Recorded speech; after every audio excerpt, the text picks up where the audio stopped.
L'objectif des 2 prochaines rencontres contre l'île Maurice, contre l'Angola, est de gagner ces 2 matchs et d'engranger 6 points.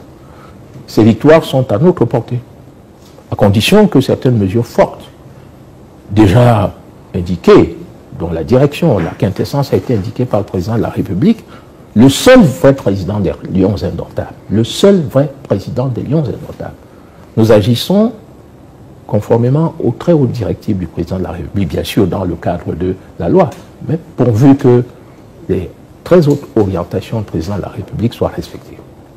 Ces orientations appellent à la responsabilité de tous les acteurs, à la sérénité, à l'apaisement et au respect des compétences et du champ d'action de l'entraîneur-sélectionneur qui, je le répète, doit travailler avec son assistant principal. Nous sommes moins défaitistes, nous sommes moins pessimistes. Voir le verre à moitié plein plutôt qu'à moitié vide. Évidemment, j'aime à dire, quand on porte des lunettes et qu'on regarde le monde avec des lunettes sombres, on voit la réalité sombre. Mais je préfère porter des lunettes claires pour voir la réalité claire, de manière objective, parce que nous sommes naturellement optimistes.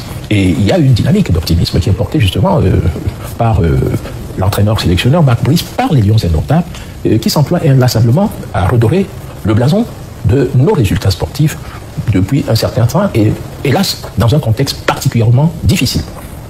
La très grande majorité des acteurs du mouvement sportif le savent.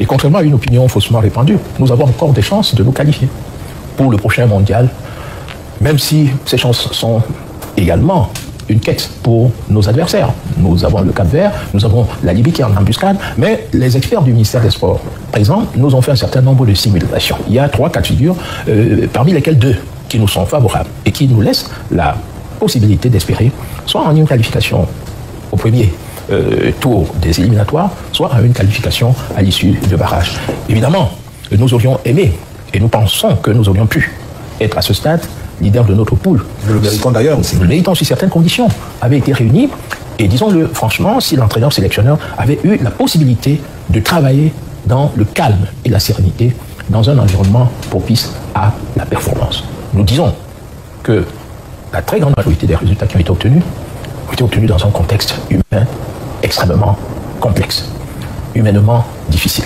y compris pour les joueurs, hélas. Nous savons tous où se trouve la racine et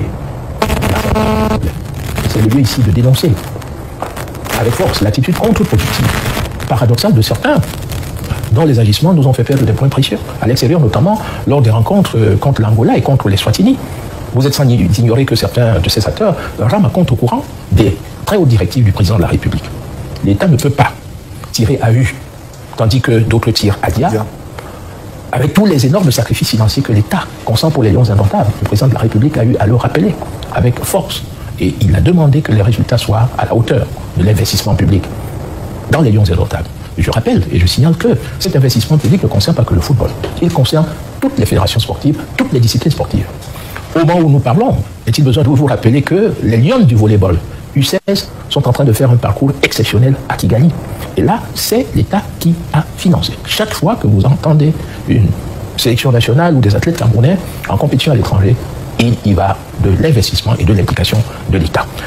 D'où la nécessité d'un sursaut, d'où l'appel à un changement de paradigme, pour que l'union sacrée autour des Lions indomptables ne soit pas une fiction, une vue de l'esprit, un vœu pieux, un vain mot. L'objectif des 2 prochaines rencontres contre l'île Maurice, contre l'Angola, est de gagner ces 2 matchs et d'engranger 6 points. Ces victoires sont à notre portée. Que certaines mesures fortes, déjà indiquées, dont la direction, la quintessence a été indiquée par le président de la République, le seul vrai président des Lions indomptables, le seul vrai président des Lions indomptables. Nous agissons conformément aux très hautes directives du président de la République, bien sûr dans le cadre de la loi, mais pourvu que les très hautes orientations du président de la République soient respectées. Ces orientations appellent à la responsabilité de tous les acteurs, à la sérénité, à l'apaisement et au respect des compétences et du champ d'action de l'entraîneur-sélectionneur qui, je le répète, doit travailler avec son assistant principal.